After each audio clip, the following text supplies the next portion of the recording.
I'm a politician, and turn off the microphone. I've been in Not yours, ours.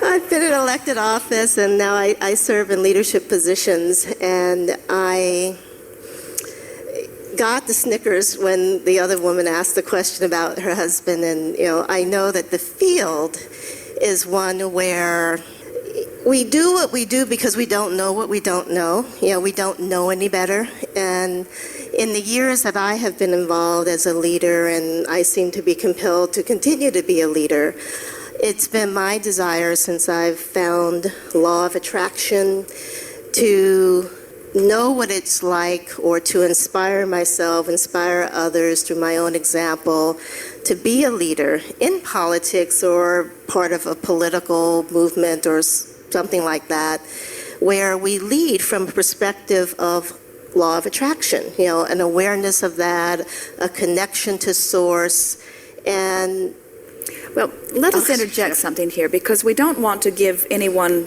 a misimpression.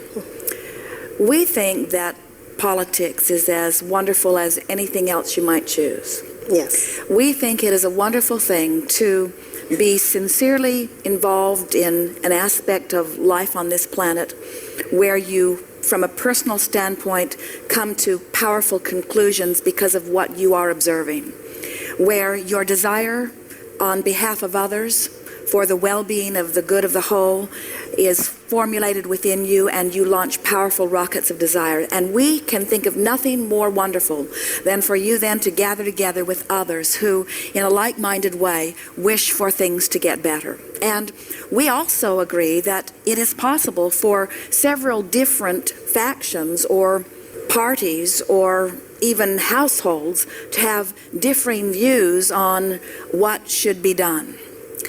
There are only two primary areas of true distortion that politics brings to mind right away. The first is you are very action-oriented. In other words, most are jumping into what we can do to solve some condition. And so very little attention is given to the thought that is causing it. And so it's just always trying to fix something after the fact instead of create it the way you would like it to be to begin with. Yes. So if you could be in a political seat where you could get people dreaming and talking who actually have the power to make things happen, so their desires are believable to them because they are understanding from where they stand that it could happen, this could be a very powerful thing. And then the other thing that causes the political arena to not be as productive as it could be, and certainly not be as pleasant as it could be, is there is usually more attention upon what somebody else wants that you don't want than there is attention upon what you want. So it becomes one of pushing against more than one of dreaming about what you're wanting. And that's what we meant when we said often the other political party is responsible for your win, because they're pushing so hard against what they do not want that they cast more votes for that. Because when you look at something wanted and you say yes to it, you are including it in your vibration. When you look at something and say no to it, you are including it in your vibration. So you could become a very powerful politician, or your party could be a very powerful party if it could talk about what it wants and push not against what it does not want. In other words, most people are even beginning to get a sense of that in this nation as they look at the political arena, and they realize that there are many people, especially on the Democratic side, that cannot speak clearly about what it is that they are wanting. Yes. But they are very verbal about what they don't want on the other side, not even realizing they're casting votes for the very thing that they do not want, you see. How do I be a leader and stay focused? Because the dynamics of the field is there's so much thrown at you on a daily basis. What made you choose the arena to begin with? Why did you say, this is the place where I will affect my power and value and influence? The desire to be of service, to make a contribution, to feel and think and to be an example and to help others be lifted into potentials greater than what they are. And has that changed? In other words, is that desire still within you? Oh, very much. And do you still believe that you can accomplish that through this political venue? I do believe it, and what I'm inspired by is I have the weekly CDs, and I hear you speak about the medical profession and some of the conversations you're having to help doctors to look at sickness in another way. And I've taken on helping leaders to look at being in politics and leading in a different way, leading from a background with these kinds of ideas of focusing on what we do want, not getting so caught up in what we don't want, and my own efforts to be that kind of focus. I mean, you said it in the last, when you were in Seattle, and I'm from Seattle, workshop, and I hear it every time you say it on the tape. You talk about how there can be a person, who is so clear, and it is through their own clarity that, others gain clarity as well. And I'd like for you to just say a little bit more about what that looks like. What would I be thinking and being to be that kind of clarity? Well, see yourself as one who collects data, and see the data collecting stage as the one where you are trying to figure out what is going on, and during the process of gathering that data, your own personal preferences about what would make your world through your eyes a better place. Let that just formulate naturally. You don't even have to work hard at that. Just involve yourself in your system and let those natural desires be born. But when you find yourself feeling the true passion about something, then as quickly as you can, turn your undivided attention to what you want and why you want it. And the reason that it's a little tricky in the political arena is because most people believe that they have to talk down or defeat what they do not want, not realizing that they're diffusing their own power when they do that. And so it really is a matter of being clear about what you want and staying on message about what you want and letting what you want be heard, not because you need to say it so that the others can hear it so that they can all finally come into agreement, but because when you say it so much that you come into agreement, now you are a force to be reckoned with. In other words, one who is completely connected to their dream, who is in sync with the power of the universe, in utter alignment with your desire. Did you hear us earlier when we said your desire, once it is formulated, source energy says yes to it? Yes. So source energy is saying yes to what you want. Source energy is saying yes to what the others want.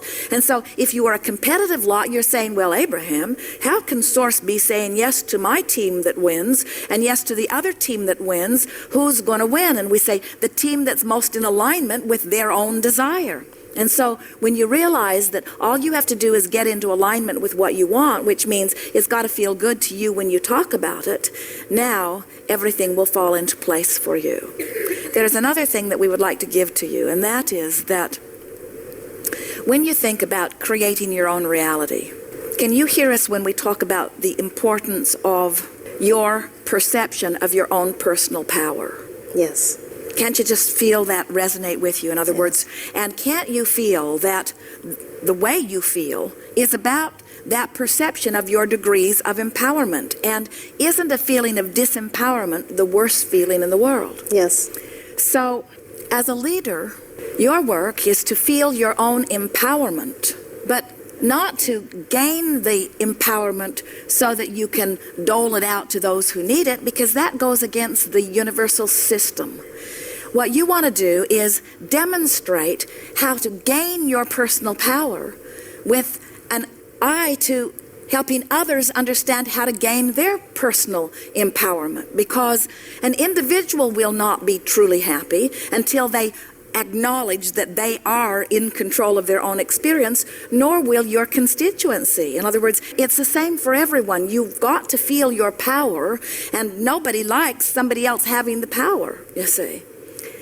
Another thing that we'd like to say to you is that, and you already know this, but we're going to just lay it out here in very clear and blatant terms, and that is, did we mention that you probably already know this? But Yes. we really want you to hear this, that because this universe is selfishly driven, and we mean that in the most wonderful way.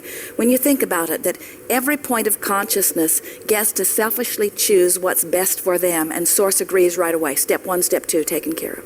And that if every point of consciousness is choosing and Source is answering, then what a wonderful world it is, where everybody's asking for what they personally need and universal forces are providing it. So what goes wrong? Why are some people disallowing the well-being from flowing to them while others are allowing it? And we say, you can't take that pie and split it up in some way where you take the pieces from people who have been allowing it to flow and give it to the people who have not been allowing it to flow and expect it to stick, because in a very short period of time that pie will put itself back where it vibrationally belongs, you see. And so when you realize, now this is the part that we want to make sure that you hear, that because this universe is selfishly motivated, which is a wonderful thing, then from a political standpoint, or from any standpoint really, understand that everything is therefore driven by economics. And when you understand that everything is driven by economics and you don't ask it to be other than that, and then you get in the flow of that, in other words, let your questions, as you are trying to figure out what to do, let your questions be questions like, what is the greatest benefit that that person could derive from this system? In other words, how can this person personally benefit the most from what we've got going? And then remind yourself that self-empowerment is at the heart of their joy. You can take money from someplace else, you can give them programs, you can put all kinds of things in place, but unless a person is connected to the stream and understanding their own self-empowerment, they will eternally be dissatisfied.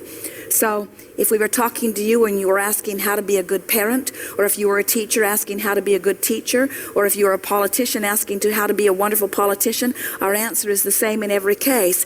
Teach self-empowerment and expect things to go well for them, and stop seeing them as broken, and stop putting programs into place that say, I do this for you because I see that you cannot do it for yourself. Because every time you do something for someone with that attitude, you disempower them more. You fan the flames of their own recognition, of their own disempowerment, and no matter how much you give to them, they will continue to hate you for it, you see, because they do not want the things that you can give them. They want to know that they can achieve for themselves. We know this because we know the hearts and minds of everyone who exists on this planet. There is not one who could sincerely say, I would like you to take all of my power from me and just treat me in the way that will be pleasing to me, because it's not the stuff you want, it's the vibrational alignment that you crave. Really it is.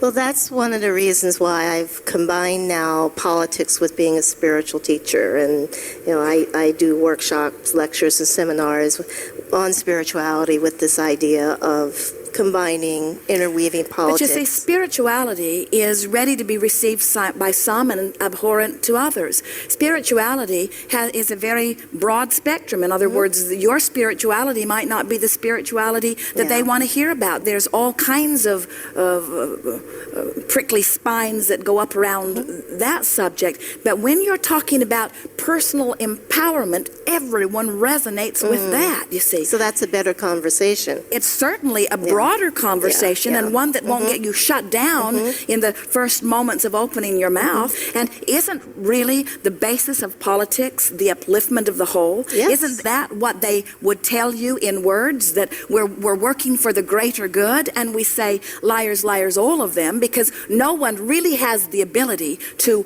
want for the greater good. Everyone has the ability to want for the individual, want for their own individual desires. And we're not saying that you cannot care about others, you do. But you've got to care about them finding personal empowerment. Otherwise, your political system will fall of its own economic weight. You just cannot keep working against the forces of the universe and maintain anything for very long. And that's the way the political tide always turns. Do you notice? It always goes where the money is, you see. And the money will always follow the personal empowerment every time. And is personal empowerment above money? You know, is that supreme? supreme in terms of, Yes, it is, because once you are personally empowered, then you can achieve anything that you are wanting.